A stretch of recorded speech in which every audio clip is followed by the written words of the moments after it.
Charlotte Gill, our guest. She teaches creative writing at the University of British Columbia. She was born in London, lived in the United States and in Canada. Upstate New York? I grew up in upstate New York, that's right. And then Alberta, where? I moved to Toronto to go to university. I did my undergrad degree at U of T. Okay, and that's when you did your first tree planting? That's when I started planting trees. Summer break. Yeah. So deep forest, big timber, life with the tree planting tribe.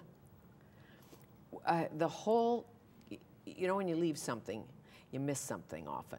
And is it the mornings you miss with the smells and the dawn, the coffee at night, going back to the clear cut after you planted your seedlings, day over?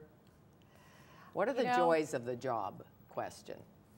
My husband and I talk about this all the time, usually a few times a week, and we always say we miss it.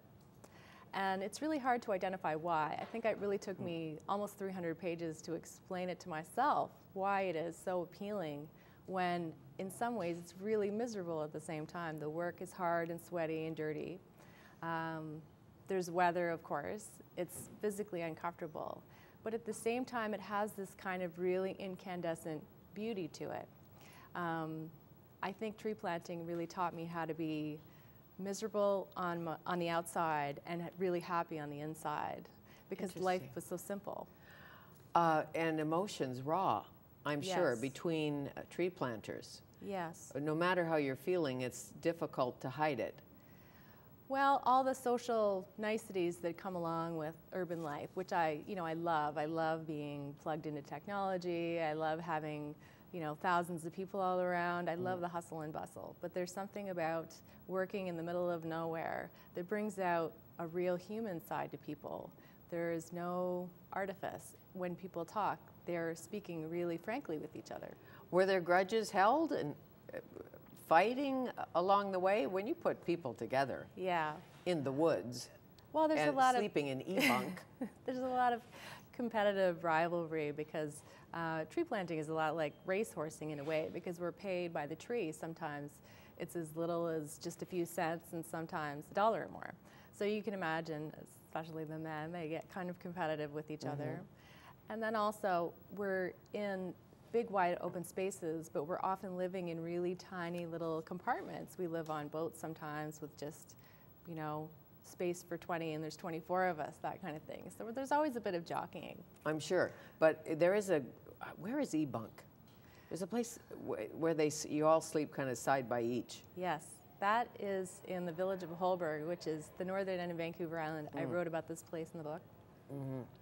E-bunk is old loggers' accommodations, and it's in the village of Holberg, and tree planters will often stay there in the early spring months because it's too cold to be outside sleeping. Yeah. And these are logger accommodations. They're very plain, very monk-like. I've stayed in a few logging camps. I know. Lots of smoking, lots of poker. Yes. And lots of dust balls under the bunk. Yes, well, the hygiene is not, Hygiene isn't exactly there. What about showers and the comforts of life? Well, of course, we have to do without a lot of these things, mostly because sometimes we're sharing bathroom facilities or kitchen facilities, and you have to move through very quickly because there are people waiting. Food? Well, we eat a lot of it, naturally. Tree planters burn something like 5,000 calories a day. When we're in logging camps, of course, we eat the food that the loggers are cooked. Right. Did you go in with thoughts about reforestation, saving sacred trees, saving streams, building proper roads, to clear cut or not to clear cut? Did you go in with thoughts about that when you were 19? In the beginning, I thought, okay, this is a wonderful, environmentally conscious job. But once I began doing it, I think most tree planters have this experience after a little while. We all come to understand that the job is kind of fraught with all these ironies. We are hired by those logging companies that remove the trees in the first place, and that's the primary sort of conflict sometimes. Right, but they are replanting. There were days when nobody replanted. That's right. There was and now silviculture is big business, as you know. Yes. Thank goodness. We didn't But the whole replant at idea all. of to clear cut or not to clear cut, still controversial. Selective logging as opposed to clear cutting, what works, what doesn't work, all of that. It's very sensitive, especially in this province that's had a long history of War in the woods. logging, exactly. The war in the woods. There are people's jobs on the line, the environment's on the line. All these questions are very complex. I was always amazed the time I spent in logging camps in the woods. I did a television series at the resilience of those old loggers in the days when they were in the bunkhouses and their pants were frozen, you know, when they went to bed, and their pants were frozen when they got up. So they get into the wet, frozen pants to go out and fell a tree. I've met a lot of loggers naturally in my career. And how dangerous it was. Very dangerous, treacherous. Really? And in my experience anyway, what they've told me is that they love their jobs. They love their jobs. There's a whole lot of nostalgia about the way logging used to be in this province. Sacred moments you had when you're standing beside a giant Douglas fir or a Sitka spruce, a Doug fir, what, 240 feet tall? What's it like in virgin forest? Yeah, well, naturally, we're planting in clear cuts, so we only see the edge of the forest a lot of the time. But it's just an incredibly breathtaking experience to stand in that kind of forest because it was built over thousands of years. It's like something that humans created in the medieval era, do you know? I know. There's an incredible amount of time and history, and you can just feel that. It's very complex. And the complexities of the forest. Yeah, too, biologically very complex. Do all tree planters by the end of the summer, by the end of the season, have nicknames?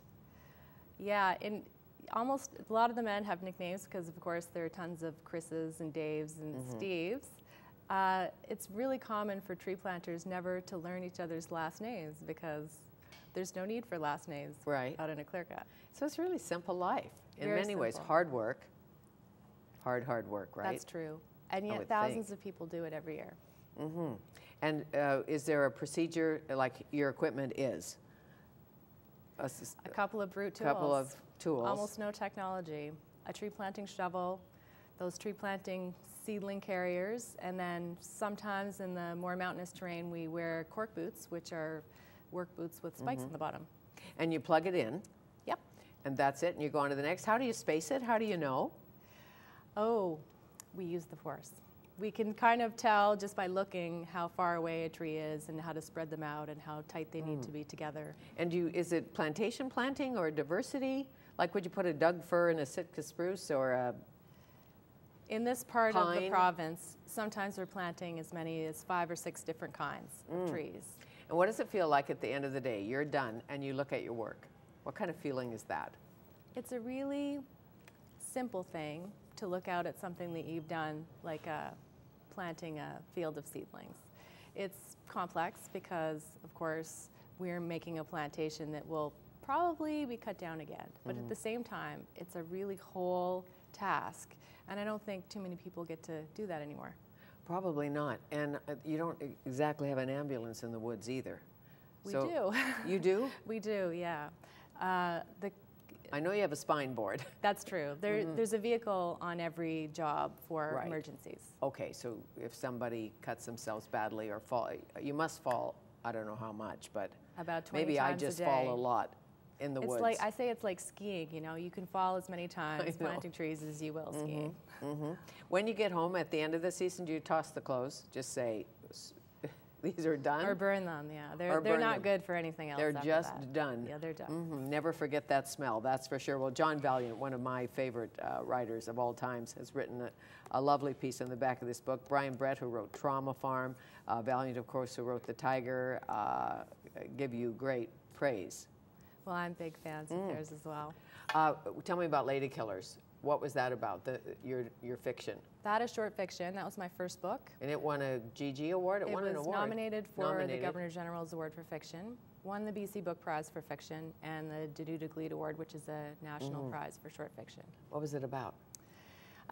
You know, it's totally different than this book. They were urban stories, it's satire, it's about modern living in the city. Really? Yep. Well, I'll have to read it. Thank you. Very nice to meet you. Eating Dirt, Charlotte Gill, Deep Forest, Big Timber, and Life with the Tree Planting Tribe.